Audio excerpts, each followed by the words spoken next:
បាទក៏ជំរាបសួរនឹងសួស្តីពុកម៉ែបងប្អូនខ្ញុំមកចែកម្លែកពី event នៅចែក tool Destiny មហាន្ត្រាអញ្ចឹងជាហ៊ានដំបូងបងប្អូនពេលបង្កើតតួអង្គមកថ្មីអញ្ចឹងបងប្អូនតម្រូវឲ្យចុចទៅលើ tool បន្ទាប់ពីបងប្អូនចុចទៅលើ tool ហើយបងប្អូនចុច join ប៉ាក់អញ្ចឹងបងប្អូនឆ្លាញ់ប៉ាក់ណាក្នុងនោះគឺមានជាច្រើនប៉ាក់សម្រាប់បងប្អូនរើសអញ្ចឹងខ្ញុំឆ្លាញ់ប៉ាក់ Saling ខ្ញុំធ្វើការចូល SM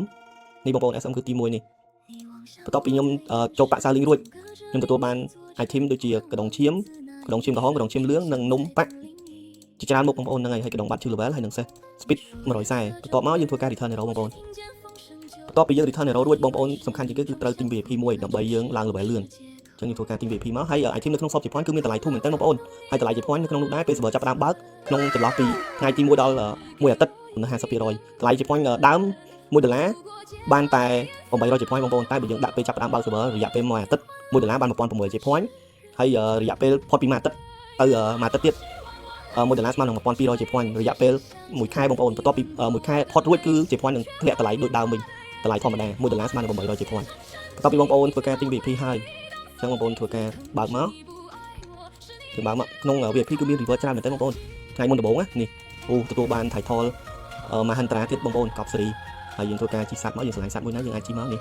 បន្ទាប់មកយើងពាក់ស្លាបបងប្អូនបើយើងតួអង្គប្រុសខ្ញុំ recommend បងប្អូននេះពាក់ស្លាបនេះ M មកតែបើយើងជាតួអង្គស្រីយើងអាចពាក់ស្លាបកាជុកនេះបានស្អាតទេស្អាតម្នាក់ម្យ៉ាងបងប្អូនឆ្លាញ់មួយណាពាក់មួយហ្នឹងទៅតែគាត់ណានេះខ្ញុំ recommend បើយើង hero ស្រីយើងពាក់ស្លាបកាជុកនេះគឺស្អាតមែនតើសមហ្នឹងបងប្អូនហ្នឹងហើយបន្ទាប់មកយើងទទួលបាន fantasy point នេះបងប្អូនអានឹងសម្រាប់ដូចយកអាវបន្លំយើងចុចចូលខ្លួនមកហើយនេះគឺជា Sunny បងប្អូនហើយនេះគឺជា double card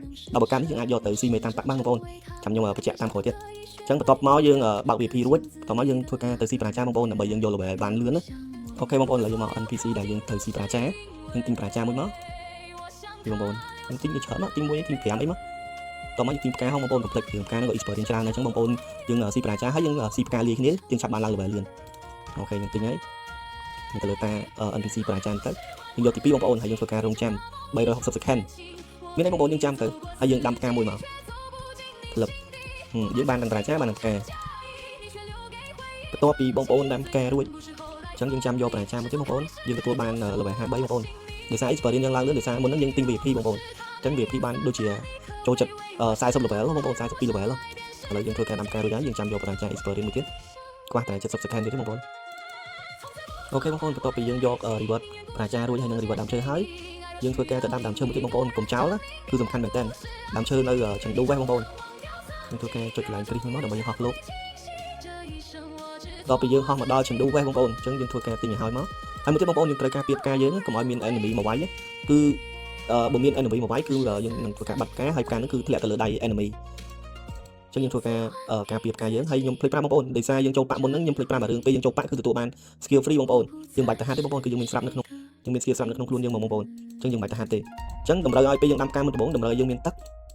និងផ្កាបងប្អូនផ្កាហ្នឹងអាចទិញបាននៅក្នុង shop ជា point តម្លៃ5ជា point បងប្អូនអញ្ចឹងបងប្អូនកុំភ្លេចដូរ PK មកយើងដូរ PK យើងធ្វើការបើកផ្កាបើយើងអត់ដូរ PK គឺយើងដាំអត់កើតបងប្អូនយើងធ្វើបើកផ្កាមកបន្ទាប់ពីយើងយក reward ផ្កានៅក្នុងនោះដែរគឺមាន reward ជាច្រើនបងប្អូនផ្កានេះគឺមានអត្ថប្រយោជន៍ច្រើនមាន goal មាន copy support ហើយនិង experience ជាច្រើនអញ្ចឹងធ្វើការដាំហើយបងប្អូននេះយើងទទួលបាន experience ទុកបាន1 level បងប្អូនហើយបាន random បាន experience back មួយធ្វើការបើកមកបាន2លានទៀតបងប្អូនទុកបាន2 level ទៀត2លានពីខ្សែបងប្អូនចេះស្រេចមិនមើលអត់ទាន់ទុកបាន2 level មិញហើយបាន goal ទៀតបងប្អូនបាន43 goal កប់សេរីបានបុក10 rep បន្ទាប់ពីយើងធ្វើ event ដាំផ្ការួចបងប្អូនអូខេបងប្អូនបន្ទាប់ពីយើងធ្វើ event ដាំផ្កាស៊ីប្រាចារួចអស់យើងទទួលបាន level 6អញ្ចឹងយើងធ្វើការបើក reward level នៅក្នុង tool មួយទៀតបងប្អូនអញ្ចឹងបងប្អូនចុច yes មក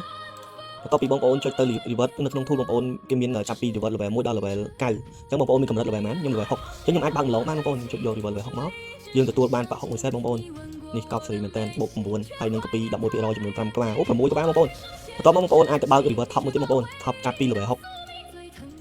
ដល់ level 99បងប្អូននេះអញ្ចឹងបងប្អូនបានកម្រិត level 6បងប្អូនធ្វើការបើកមកក្លឹបយើងទទួលបាន Sunny 100ទៀតបងប្អូនតែ Sunny 100នេះគឺអាច trade បានបងប្អូនយើងអាច trade បាន300នេះយើងអាច trade បាននេះបន្ទាប់មកយើងទទួលបាន Sunny 400បងប្អូន Sunny នេះយើងបានមកពីបើក VIP បងប្អូន300នេះអញ្ចឹងយើងអាចទៅដូរមកនៅសៀនយ៉ាងអញ្ចឹងបងប្អូនអាចជួប NPC exchange នេះ Sunny អញ្ចឹងបងប្អូនឆ្លាញ់មួយណាឆ្លាញ់អាវុធមុនអាវុធខ្ញុំអត់គ្រប់ទេបងប្អូនខ្ញុំខ្វះអញ្ចឹងយើងដូរយកអាវមួយសិនមកអូខេយើងទទួលបានអាវ Sunny បងប្អូនកប់សេរីមែនតើបន្ទាប់ពីយើងដូរហើយយើងគ្រប់ level 6អញ្ចឹងយើងអាចស៊ីមេតាមប៉ាក់បានបងប្អូនមេតាមប៉ាក់នេះតម្រូវឲ្យយើងមានចាប់ពី level 6ឡើងបងប្អូនឈ្មោះថា Chicken BBQ បាយឈឺមែនតើបងប្អូនអញ្ចឹងយើងតម្រូវឲ្យទិញ key ស៊ីមេបងប្អូននេះ key golden key